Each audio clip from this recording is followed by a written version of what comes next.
Hello friends, hope you are doing fine. Today I am giving you review on a book that is not so well known maybe, but it's a good book, and it was made during this COVID period. It was written during the COVID period by researching in probably British Library and London Library. The book is 10 Cities That Led the World. It's written by Paul Strathern. So it talks about 10 cities in the history of the world that changed the world. These 10 cities represent 10 civilizations, you can say, and how those civilizations came one after another and started ruling the world. That is what this book is about. So 10 cities that rule the world. 10 cities is written in capital letters. So it talks about 10 cities. Which are those 10 cities? Yes, the 10 cities are the ancient city of Babylon, Athens, Rome, Constantinople, or otherwise it was called Istanbul, Turkey.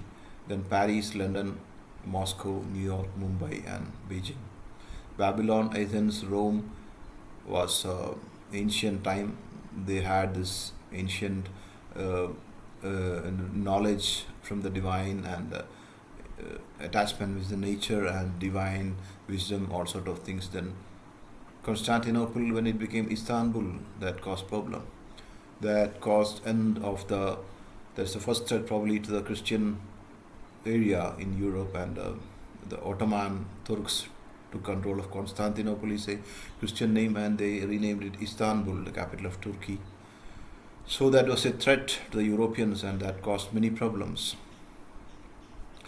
Then came Paris, the French Revolution and the thoughts, and followed by London after the industrial revolution, how London became the center of attraction of the world. Then later on Moscow, followed by America, Mumbai, and Beijing. So Mumbai is from India. So initially India was at the time of Prime Minister Jawaharlal Nehru, third world country. Third world means first world dominated by Americas and the western part of Europe, and the capitalists and the people who rule the world, and the businessmen and those sort of people. The second world dominated by the communists or Russia, China, those alliances and all those, and that's the third world, who are not attached to these two, and independent free states like India. That's what it meant by third world at that time. So that's the idea of Jawaharlal Nehru for India. So talking about this book, it's a well-researched book on how the world changed as it progressed in the history of the Europeans. So we know about Greece, and yes, there is Athens in the book. Yes, the Greek city of Athens, Babylon, Athens, Rome. Yeah. So Babylon was famous for astronomy and mathematics probably, and big buildings were built in Babylon. Some of the old wonder buildings were made in Babylon, and Babylonian mathematics was very famous because they were strong in astronomy. So the Hanging Gardens of Babylon remain the only one of the seven wonders of the ancient world. So such important structures of Babylon were built. Other legendary structure of Babylon is the Tower of Babel, which according to the book of Genesis in the Bible was built sometime after the flood. So that's the starting civilization of Babylon. And strangely, they are not talking about Egyptian culture here in the book, and that looks strange, because I don't know the reason why Egypt was not included. Egypt should have been included because there was no major city in the Egypt, or I don't know what is the reason. It is an urbanized city, was important city that ruled the world was not there, or yeah, Egypt should have been included in the book because it was an important civilization in the world, including Indian, Chinese, Roman, Egyptian was equally important. It was yes, destroyed under the rule of Augustus Caesar, and it was all conquered. And the legend of Cleopatra and Antony, and before that Julius Caesar, all those stories. So Babylon, that is Babylon as the beginning, they have included. Here they mentioned, the Bible explains that God was so angered by this human presumption, that is, the Tower of Babel was not built at the right place, that the speech of its builders, so that they could not understand one another, giving birth to all the different languages of the world. So the makers of this tower could not understand each other, and different languages was made, as the legend says. So it was built by a king called Nebuchadnezzar. I don't know how it's pronounced. That's the name of the king of that time. So that was the time when Babylon started from the west, a new culture. Nebuchadnezzar, he tried to conquer Egypt, but he couldn't succeed. That's the history of Babylon. Then that's the building, that's the city there which ruled the world, and he talks about the 10 cities, right? Then that is another city, the Greek city of Athens. As I said in one of my other discourses, I think the Greek had philosophers like Aristotle, Plato, and Socrates. They were strong in philosophy, and they had good astronomy as well.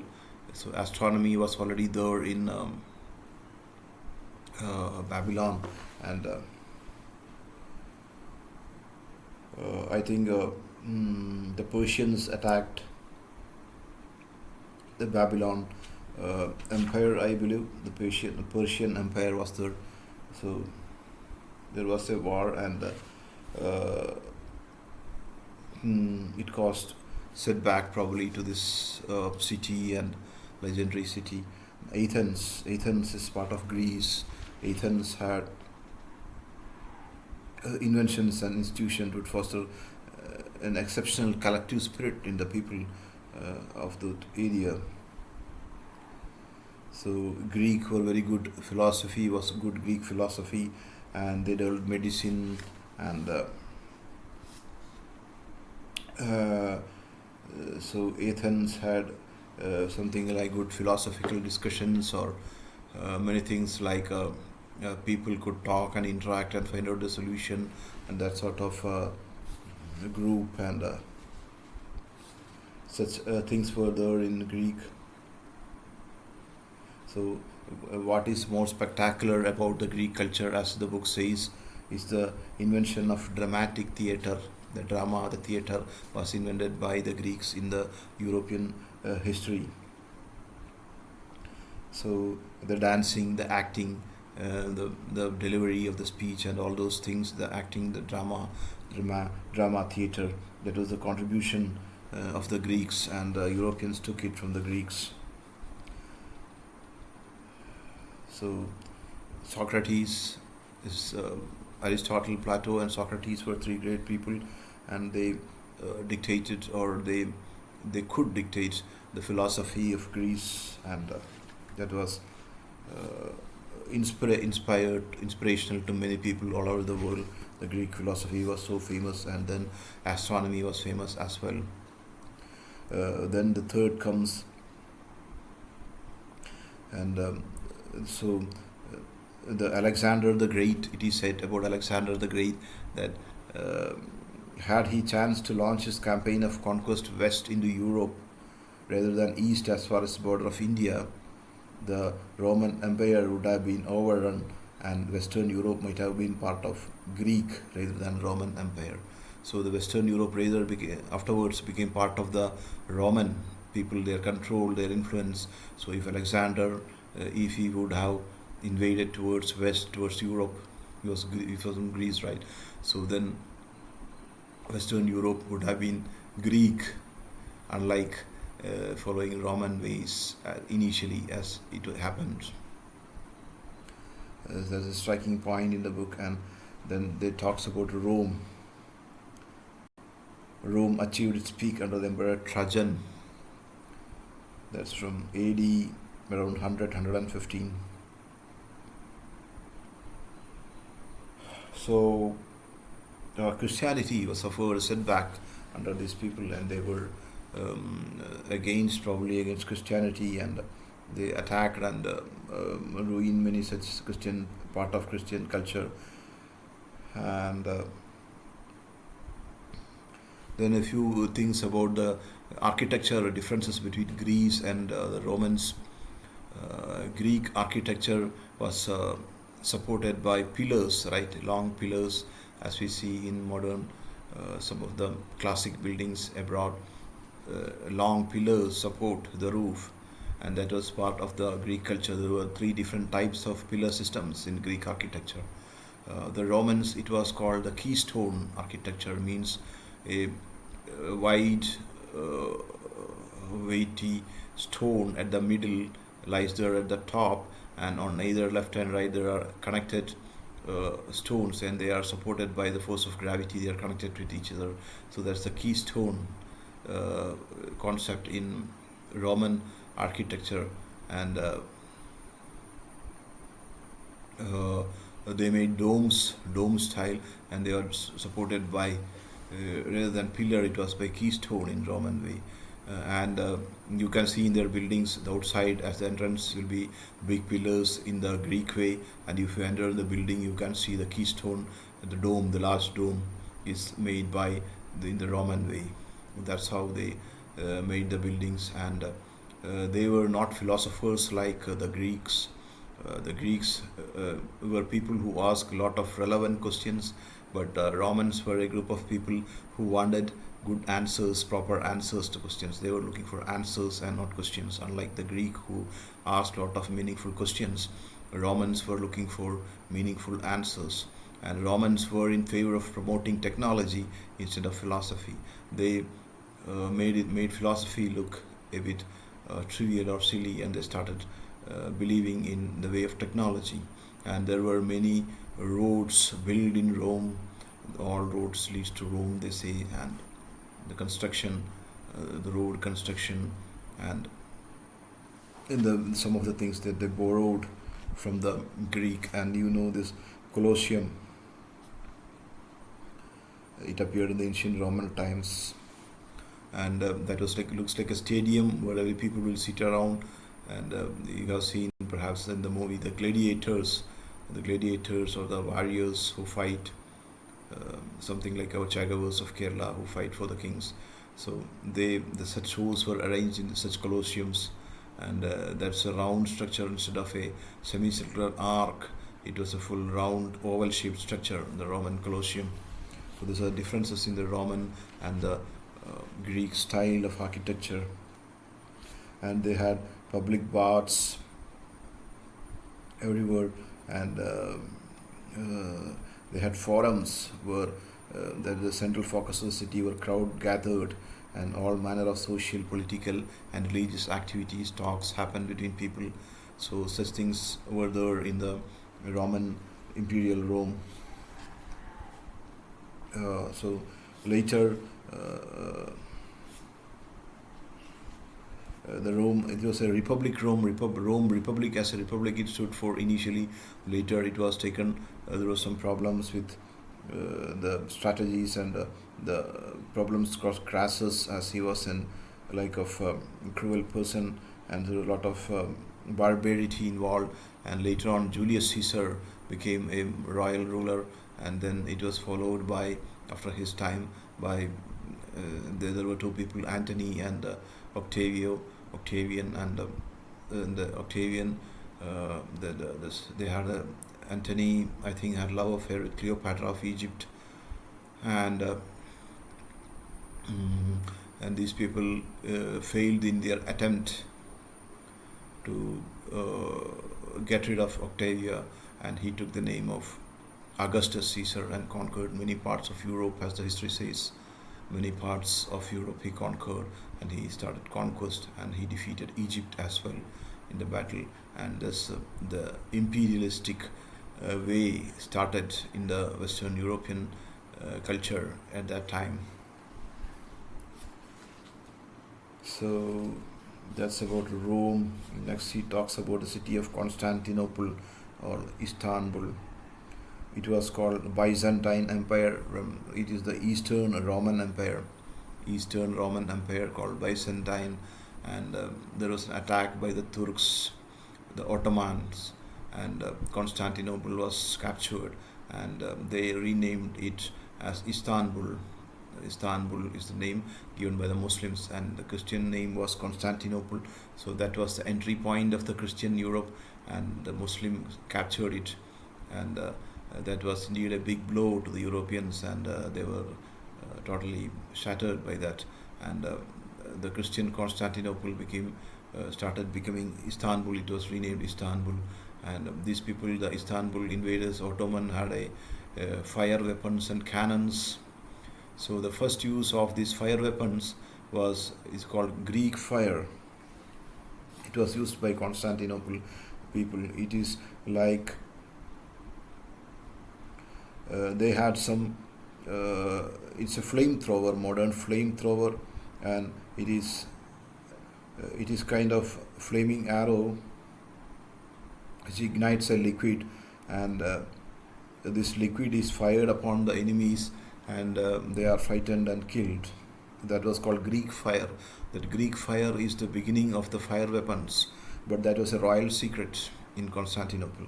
No one knew, even today I think no one knew what is that Greek fire and what was the secret of it and how that weapon worked. And it was lighter than, if it is made into balls, it was lighter than water, and you can use water surface also. So no one knew what was Greek fire. But later on, these people started fighting with Constantinople, the Turkey Ottomans, but they had cannons, and they probably got gunpowder from China. Probably after the much time later, from the Chinese they got gunpowder secret, and they started fighting war using cannons, fire of cannons, and no one could reply to that cannons, and that was a short victory if they try that in war. So they captured Constantinople, and then the Europeans had big problem. So the Silk Route, the trade route from the silk from India to China to Europe, and spices and all those trade through the roadway now is blocked because Constantinople has been captured by Ottoman, and the Christians of Europe, as at that time they were called, the Europeans could not trade with India through the Silk Route. So meanwhile the time they found route through Africa, the sea voyage happened, and the Europeans reached Asian areas. 1498 Vasco da Gama reached Indian coast through sea.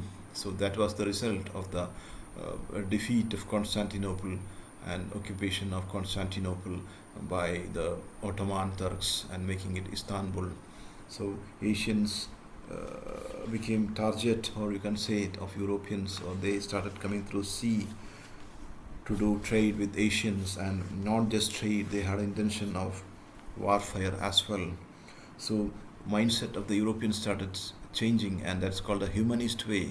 So they started believing that now you have to live a life here on earth, a splendid life, rather than believing in salvation and a good life after death. So the attitude changed, and they became humanistic.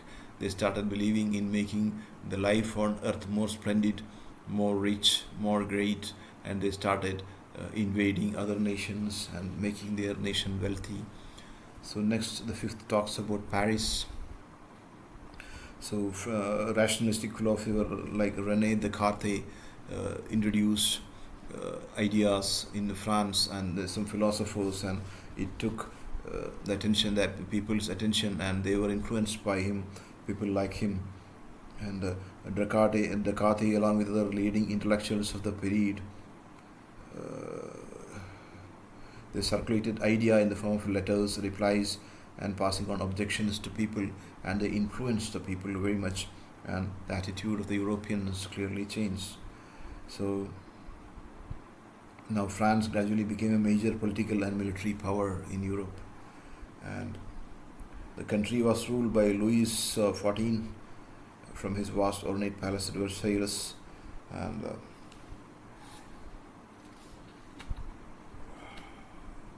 so the French culture prospered, and under the some of the good people and visionaries and philosophers and some arts flourished and medicine improved. And meanwhile, a person called John Law introduced paper money, and the trade started flourishing, and Paris, for the second time, as the book says, dominated the world. So the Paris comes into picture, and there were many other great people in the French culture. The revolution, and England was quite afraid of this French idea of change and revolution, and they were fearing that their people will be influenced by the French culture. Later on, London, the heart of British Empire, became the center of the ruling place where it rules the world, and it was the first cosmopolitan city, where many cultures meet, like the ancient, the Roman place, Roman Empire. It was there. It was next was in Europe. That was possible only in London. So London had navy and business by ship and all those things, and the Royal Navy was there. They had good uh, armed forces, and they gradually, over a period of time, they conquered many places like Africa and Asia. They were also involved in the slave trade of Africa, and they conquered the parts of Asia and expanded their businesses and their kingdom. And the next city which came to highlight of the world in the order was Moscow. So Moscow and Britain were involved. It was called the Great Game, where each one of those tried to dominate Asia and other Central Asian parts, and Afghanistan and so forth. So that those were the times, and that was called Great Game. You can see in some of the early books,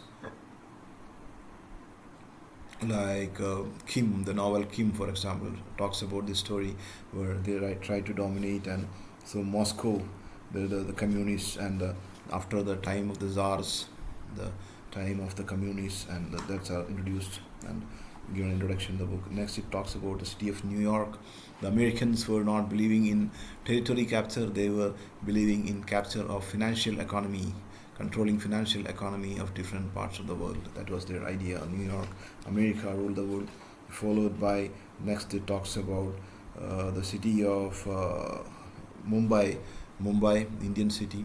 Mumbai was a city that was there were many billionaires in the city. There was slums as well, but there was huge economy, and industry was there, and economy developed in Mumbai. There were big buildings in the Bollywood, and where they influenced Indians. And there is a big city in India, and that's it was in spearheading the Indian economy. So there were problems, but India's status as an independent country would have a transformative effect on Mumbai. It was a major port as well. There was a port, and so business and ship can take products commercially to other parts of the world. Mumbai was a prosperous city. Is even today is a prosperous city.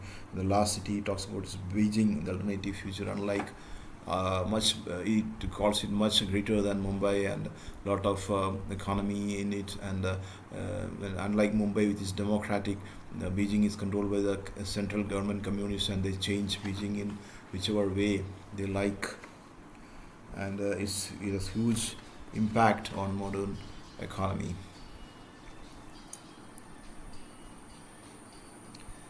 So that's about the 10 cities, the great cities that changed the world, through 10 unique cities from the founding of ancient capitals to buzzing modern megacities. Paul Strathern explores how urban centers lead civilization forward, enjoying a moment of glory before passing on the baton.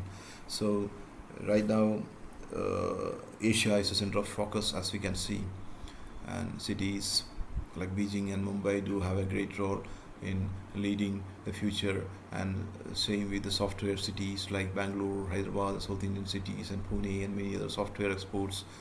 So uh, major industries like automobile, electronics, and steel do constitute a lot in modern economies, and Asians are leading fairly well in those economy race.